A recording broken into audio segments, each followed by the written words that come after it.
It was just another freezing night in New York until the billionaire stopped when no one else did.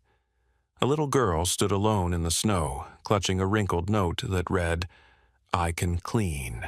I can help. Please." When she looked up and whispered, "Sir, could you hold me for a moment?"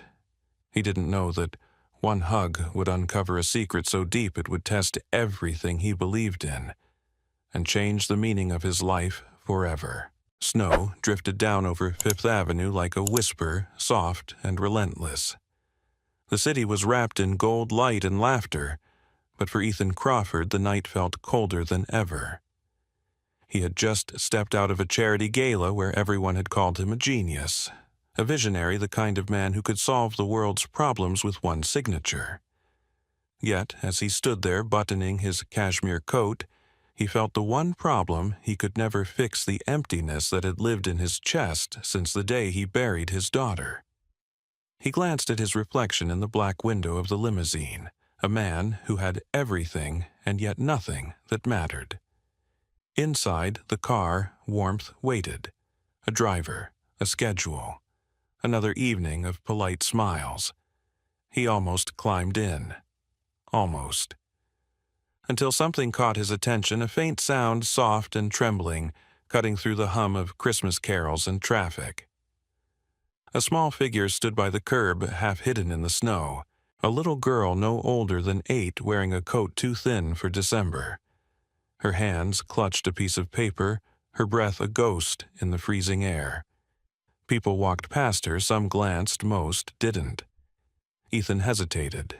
Then he stepped closer. "Are you lost?" he asked. She looked up at him with eyes far too old for her face. "No, sir, I'm waiting." "For who?" "For someone kind," she whispered. He froze. The city noise blurred around them. Something about the way she said it, so plain, so honest, hit him harder than any business failure or loss. He knelt down, his voice gentle. "What's your name, Lila?" she said.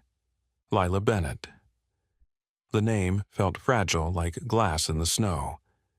Ethan noticed her shoes soaked through full of holes. He wanted to ask 1,000 questions, but she spoke first. "My mom's at the hospital," she murmured. "She's really sick. Grandma says she needs medicine, but it costs too much. I just wanted to wait here, in case someone could help." He didn't know what to say. She wasn't begging. She wasn't crying. Just standing there as if hope itself kept her warm. And then, after a moment of silence, she looked up at him again and said the words that would change his life forever.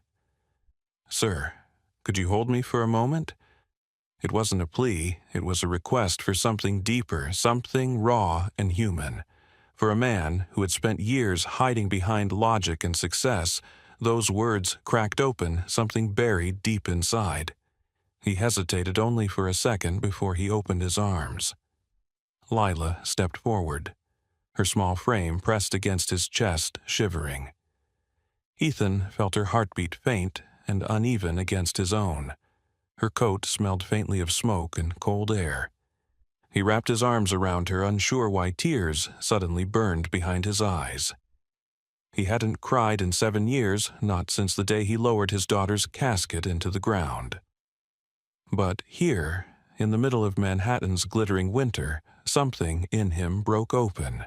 The sound that came out wasn't grief, it was release. When she finally pulled away, she handed him the crumpled paper she'd been holding.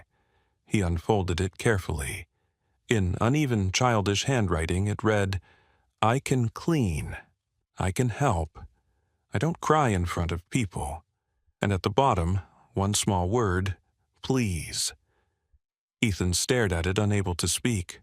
It wasn't a letter, it was survival on a page. "Where's your grandmother?" he asked quietly. "At the shelter on 82nd, Lila said. But I didn't want to go back yet. It's cold there, and she's tired all the time." He nodded slowly, the decision forming before he even realized it. "Come on," he said, standing. "I'll take you home." Her eyes widened. "You don't have to." "I know," he said softly, "but I want to." They drove through the city in silence, snow swirling outside like confetti. Lila pressed her face to the window, whispering the names of the buildings as they passed, as if memorizing the city before it forgot her. Ethan watched her reflection in the glass, small, quiet, but full of a strength he couldn't name. When they reached the shelter, she turned to him and smiled a small, tired smile that carried more gratitude than words ever could. "You remind me of my mom," she said. "She used to say people forget how to see each other. You didn't forget." Ethan didn't respond. He couldn't. The words stuck somewhere between his throat and his heart. Later that night, back in his penthouse overlooking Central Park, he stood by the window long after midnight. The city stretched below him, bright, endless, indifferent. Yet, for the first time in years, he didn't feel invisible to it. He felt connected to the child in the snow, to his own humanity, to something bigger than himself. He closed his eyes and whispered a prayer he hadn't spoken since he was a father. Not for success, not for redemption, just for purpose.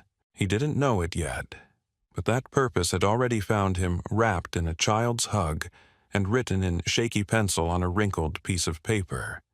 And soon the world would learn what one man with everything would risk for a little girl who asked for nothing more than to be held. The next morning, New York was still buried under a quiet blanket of snow. The city hadn't quite woken up yet, just the distant hum of cabs and the sigh of wind between towers.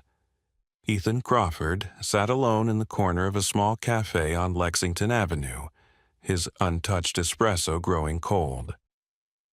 Across from him, Lila Bennett held a mug of hot chocolate with both hands, as if it were the only thing keeping her alive. The waitress, noticing her soaked sneakers and threadbare coat, looked as though she wanted to ask questions but didn't. There was something in the way Ethan sat his composure, his tailored coat that made people hesitate. He wasn't a man used to being questioned, but this morning he was the one asking. "Lila," he said gently, "where do you live?" The girl's eyes stayed on her cocoa. "With my grandma, but sometimes we have to move. The man from the building said we couldn't stay when we stopped paying rent." Ethan leaned forward, his voice softer now. "And your mother? She's in the hospital."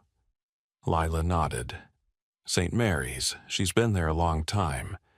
She says it's just her kidneys, but I think it's worse."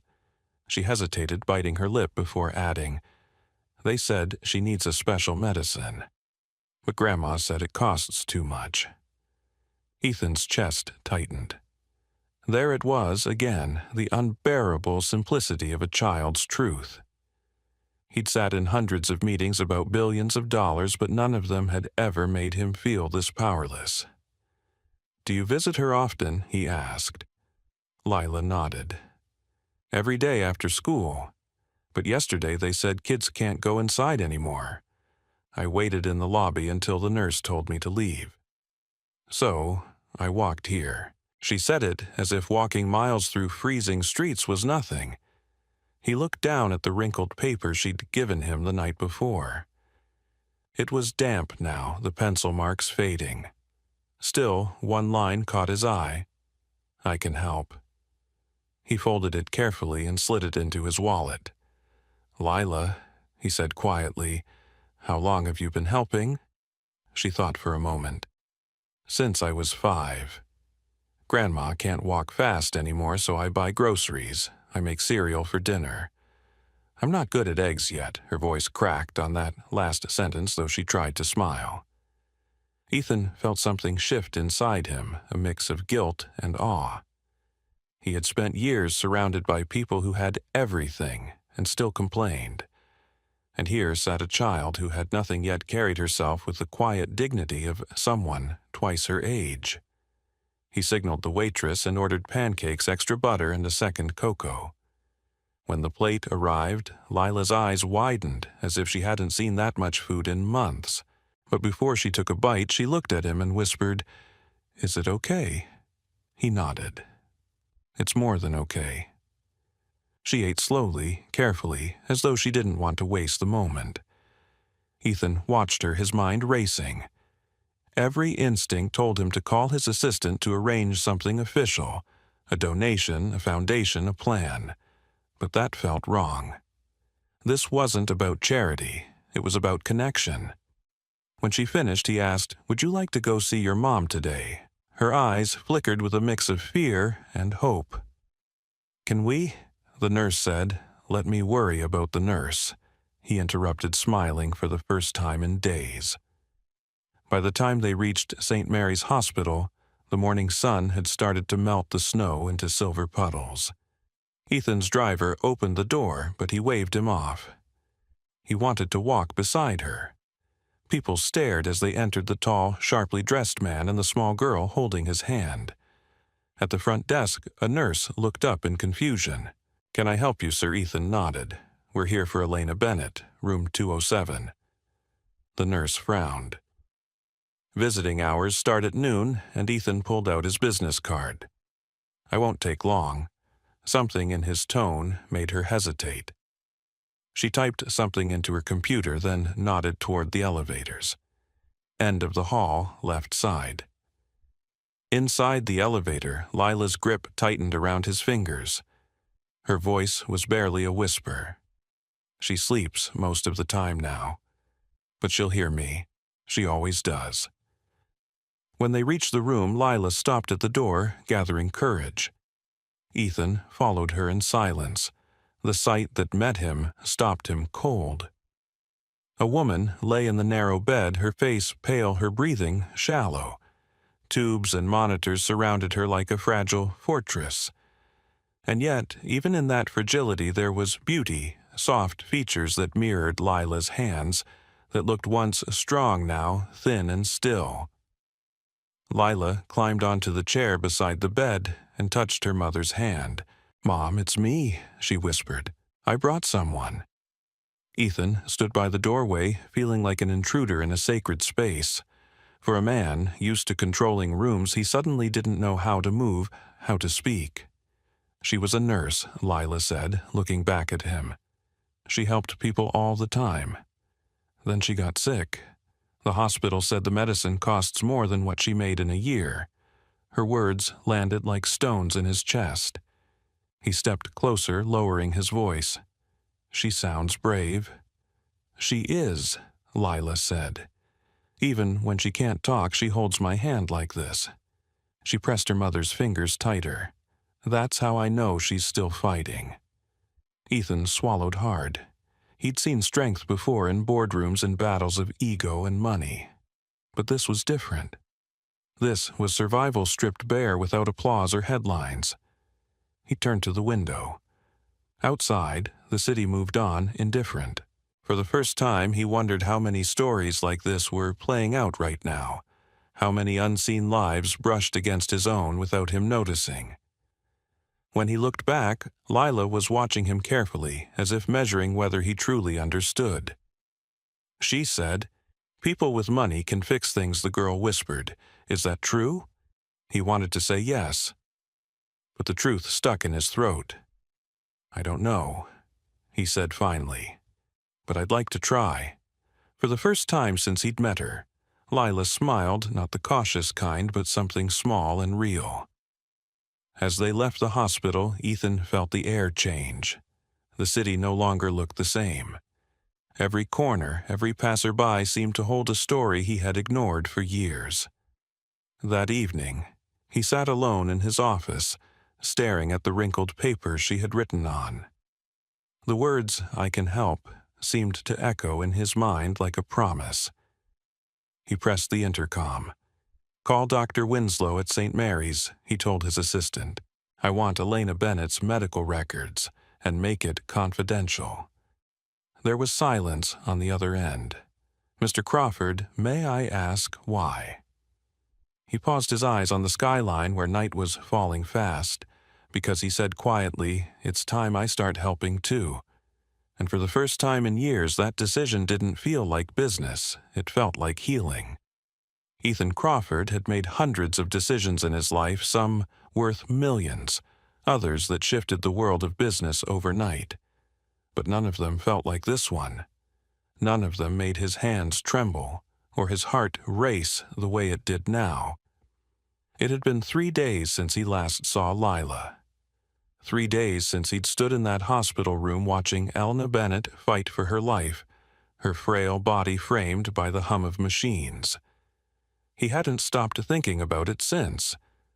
Her illness wasn't just severe, it was terminal without a kidney transplant, and there was no donor match on record. He'd read the report twice then, a third time, as if the words might change if he stared long enough. But they didn't. No compatible donor available. That sentence wouldn't leave him alone. His assistant Claire entered quietly, holding a folder. "The hospital confirmed it, sir. The wait list is over a year long. They don't think she'll make it through winter." Ethan looked out over Manhattan's skyline. The sun was setting behind the glass towers, washing everything in gold. It should have been beautiful, but tonight it felt cruel. A city overflowing with everything, and yet a woman who had spent her life helping others was about to die because she couldn't afford time. He turned back to Claire. "Find out what it takes to be tested." She blinked. "Tested for what? For compatibility," he said. "For the transplant." She hesitated, unsure if she'd heard correctly. "You mean yourself?" Ethan nodded slowly. "Yes. Me." There was a long silence before she whispered, "That's unorthodox." "Unthinkable," he corrected softly, "which means it's probably the right thing to do." 2 days later, he sat in a private clinic on the Upper East Side, his sleeve rolled up, as a nurse drew his blood. He'd done hundreds of interviews in his life, but this was the first time he'd ever felt like the outcome actually mattered. The doctor, a calm man in his 50s, adjusted his glasses. "Mr. Crawford, do you understand what you're asking? Donating a kidney isn't like signing a check. It's invasive. It carries risk." "I understand," Ethan said quietly. "Run the tests." The waiting was the hardest part. For 48 hours he barely slept. Every sound in his penthouse echoed too loud, the clock ticking the hum of the refrigerator his own heartbeat. He'd built a life on numbers, but now he found himself praying for something that couldn't be measured. When the phone finally rang, he answered before the first ring ended. "Mr. Crawford," the doctor said, his tone unreadable. "The results are in." Ethan's grip tightened. "And you're a compatible donor." For a moment he didn't breathe. It was as if the world stopped, just the city's hum beneath him, and the weight of those words. Compatible. It felt like more than a coincidence. He hung up and sat in silence. Outside, snow had begun to fall again, slow and deliberate, blanketing the city in white. He thought of Lila, her small voice, her paper note, her hope, and then he thought of Elena fading quietly in that hospital bed. The decision wasn't a decision anymore. It was a calling. At dawn, he returned to St. Mary's. The staff was startled to see him. He didn't look like a man arriving for business. No driver, no entourage, no suit. Just a wool coat, a scarf, and a resolve that could break stone. He found Dr. Winslow in the corridor. "I'm a match," he said. "Schedule the surgery." The doctor blinked. "Mr. Crawford, you don't have to, I know," he interrupted. "But I want to." Word spread quickly through the hospital. By the afternoon, the city's most private billionaire had become its most talked-about mystery. But Ethan refused interviews, donations, or headlines. No press, he told the staff. "This isn't a story, it's a life." Later that evening, he stood by Elena's bedside. She was weaker now, her breathing shallow. Lila sat curled on the chair beside her, clutching a stuffed bear. When Ethan walked in, she looked up. "Did you bring medicine for Mom?" she asked softly. He knelt beside her. "Something like that," he said. "But it's going to take a little time." Lila's eyes searched his face, confused. "Will it hurt?" He smiled faintly. "Maybe a little." but sometimes love hurts before it heals. She nodded slowly, not understanding, but sensing something important. That night before surgery, Ethan stood alone in the sterile hospital corridor. Through the glass he could see the snow still falling, the streetlights blurring into soft halos. He thought of his daughter Grace, the way she used to hug him after bad dreams. She had died at 11 in a car accident that shattered everything he believed in. He hadn't prayed since then, until now. Take care of her, he whispered to no one and everyone, both of them. When he woke from the operation, the pain hit, first sharp, real, undeniable. But then came the sound of a heartbeat monitor, steady and alive. For a moment he didn't know if it was his or hers. Then he heard voices outside the curtain. "She's stable," a nurse said. "The new kidney's responding." Ethan closed his eyes.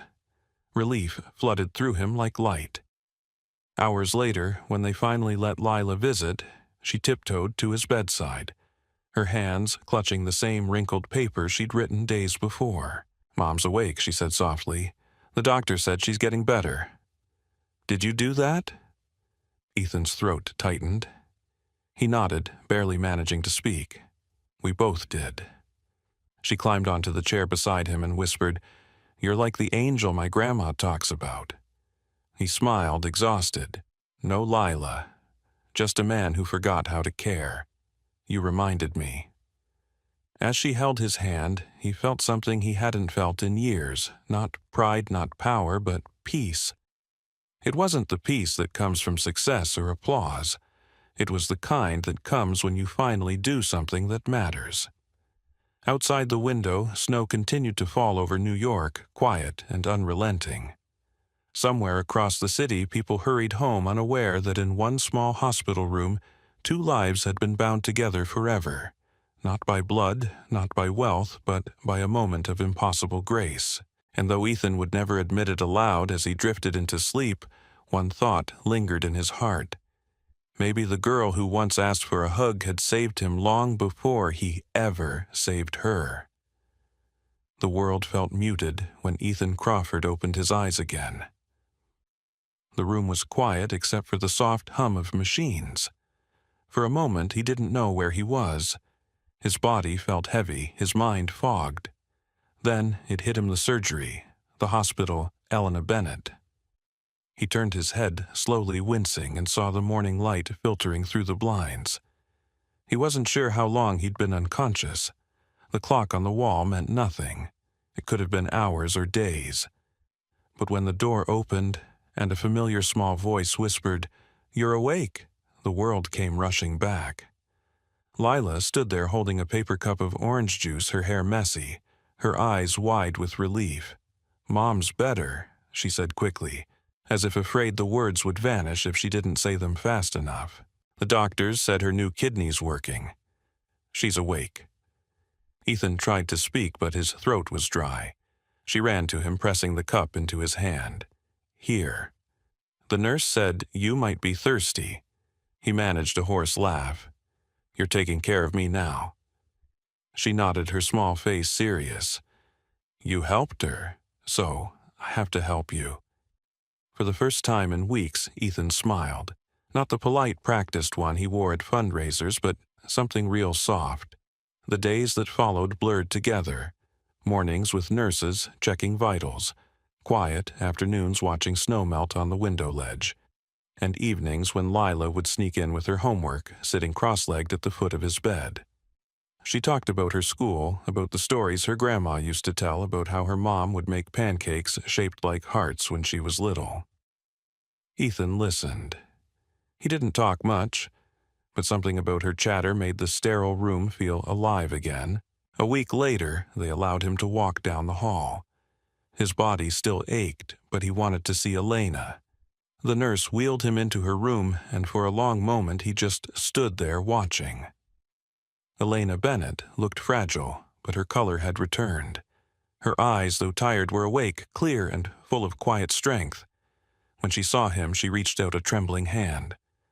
"I don't know how to thank you," she whispered. Ethan shook his head. You don't have to. Just get better." Tears filled her eyes. "Lila told me what you did. You gave me something I can never repay." He met her gaze steadily. "Then don't. Just live. That's all I ask." She smiled weakly. "You sound like my late husband. He used to say the same thing to his patients. He was a nurse too." That detail hit Ethan harder than expected. It wasn't just a transplant, it was a thread connecting two lives that might never have met. When he left her room, the hospital staff lined the hallway.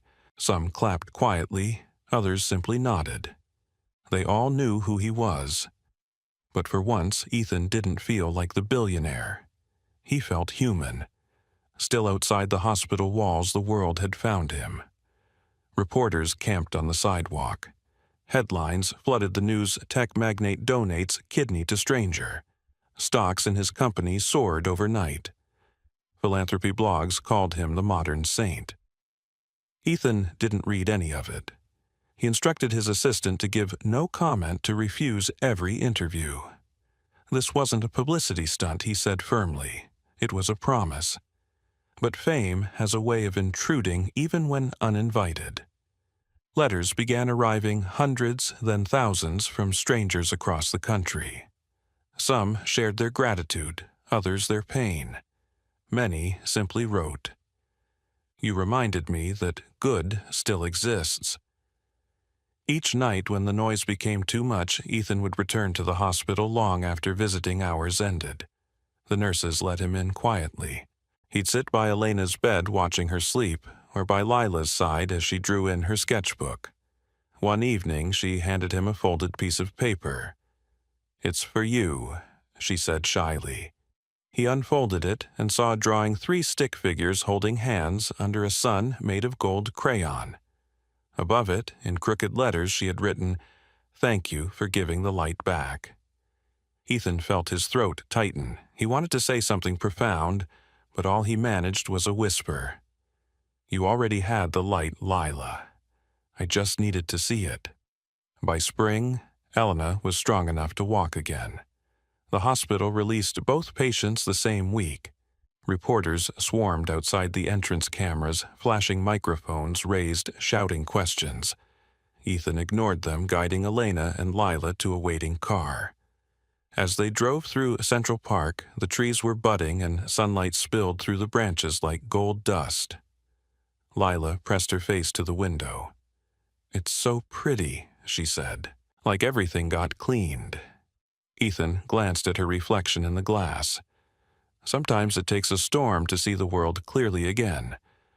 When he dropped them off at their small apartment, Elena hesitated before getting out. "I don't know how to thank you," she said again.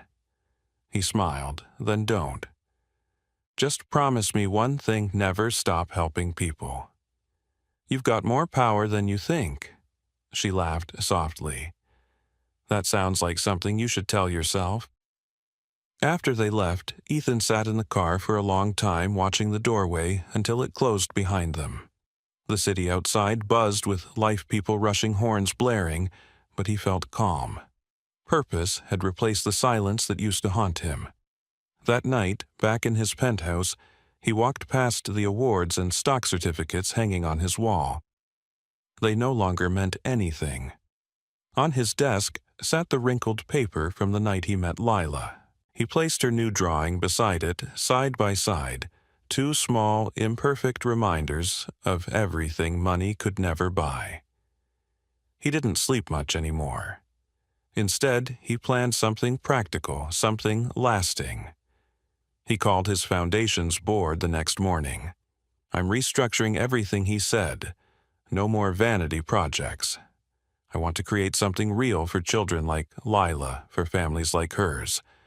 "What do you want to call it?" his assistant asked. Ethan looked out the window, the city shimmering under the morning sun. "Paper hearts," he said finally, "because sometimes the smallest, most fragile things can save a life." There was silence on the line. Then a quiet reply, "That's beautiful, sir." Ethan hung up, feeling the weight of those words settle deep inside him. For years, he had measured success in numbers. Now, he measured it in heartbeats. And somewhere in a small apartment across the river, a little girl named Lila Bennett looked up at the night sky and whispered a simple prayer for the man who had once held her, and for the light that had returned to them both. A year had passed since the night snow fell over Manhattan, the night a little girl asked a billionaire to hold her for a moment. Seasons had turned, but for Ethan Crawford, time no longer moved in quarters or earnings reports, it moved in heartbeats. The morning sun spilled across Central Park, painting everything in gold. A small crowd gathered near the entrance where a new building stood quietly against the skyline. Its glass facade reflected the trees and sky like a mirror, and above its doors hung a simple sign, the Paper Hearts Center. No luxury branding, no grand speeches, just an idea turned real. A place where families in crisis could find help, where sick children could get free care, and where no one had to face the world alone. Inside, volunteers hurried around, setting up tables covered with toys and books. Journalists mingled quietly, though Ethan had refused all formal interviews. "This day isn't about me," he'd said. "It's about what love can build." He stood near the back of the crowd, hands in his coat pockets, watching as the final ribbon fluttered in the breeze. His hair had more gray now, his face thinner, but there was light in his eyes, the kind that comes only from peace earned the hard way. Beside him, Lila Bennett adjusted the microphone nervously. She was 10 now, taller, her voice surer. A small paper heart pin shimmered on her jacket, the same symbol that appeared on every volunteer's shirt. She looked out at the crowd, then at Ethan, who nodded once, encouraging her. "My name is Lila," she began, her voice trembling slightly. "A year ago, my mom was very sick. I thought I was going to lose her. But then someone stopped to listen. He didn't give me money. He gave me something better, a hug. That hug changed everything." The audience grew still. "He taught me that kindness isn't about being rich," she continued. "It's about seeing someone when everyone else looks away. Because sometimes all people need is to know they're not invisible." Ethan felt a knot rise in his throat. Around him, reporters lowered their cameras. Even the wind seemed to quiet as Lila spoke. She turned slightly toward him. "Mr. Crawford, you showed me what it means to care. And now, this place will show the world." Applause filled the air, warm, honest, real. Ethan didn't step forward. He didn't want to take the moment from her. It was hers. It was theirs. After the ceremony, families began wandering through the new center, children, laughing doctors, explaining services, volunteers greeting guests. Sunlight streamed through the tall windows, catching on the wall of names etched in brass. Near the center, one name stood alone, Elena Bennett, the first light. Elena stood nearby, healthy and radiant, talking with one of the nurses. She still walked carefully, but her smile was easy now. When she saw Ethan, she crossed the room and embraced him. "You kept your promise," she said. He smiled, "So did you." They walked together to the garden behind the center. It was simple benches, a small fountain rose of paper heart sculptures that children had painted in bright colors. Each one bore a message, "Hope lives here." Lila ran ahead laughing as she tried to catch the snowflakes drifting from the sky. It was the first snowfall of the season, soft and light. Ethan sat on a bench watching her. "You know," he said quietly a year ago, "I thought I was saving you." Elena looked at him, and now he watched the little girl dance through the flakes. "Now I know you were saving me." For a moment, neither spoke. The fountain gurgled softly, the sound blending with the laughter of children and the whisper of wind through the trees. When Lila returned, she climbed up beside him and wrapped her arms around his shoulders. "Sir?" she said, teasing the word like an echo of that long-ago night. "Could you hold me for a moment?" Ethan chuckled, his eyes shining. "Always." She hugged him tightly. Around them, cameras clicked, people watched, but the world seemed to fade away. It wasn't a photo opportunity, it was life simple and full. Later that evening, when the crowd was gone, Ethan walked alone through the empty hallways of the center. His footsteps echoed softly on the tile. On the wall near the entrance, a framed letter hung behind glass, the original paper note Lila had once handed him, preserved like a relic. "I can clean. I can help. I don't cry in front of people."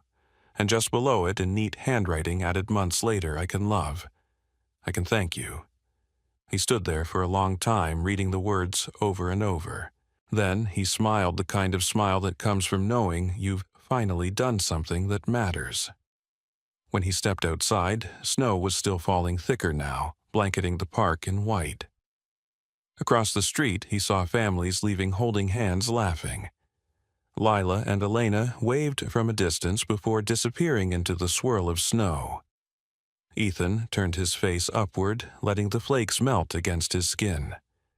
For years, he'd believed success was about control numbers, deals, the illusion of permanence. But standing there under the quiet weight of winter, he understood something truer. A legacy isn't built in skyscrapers or stock portfolios. It's built in moments like this, in a child's laughter, a mother's recovery, a stranger's kindness. In the warmth of a single hug that refuses to fade.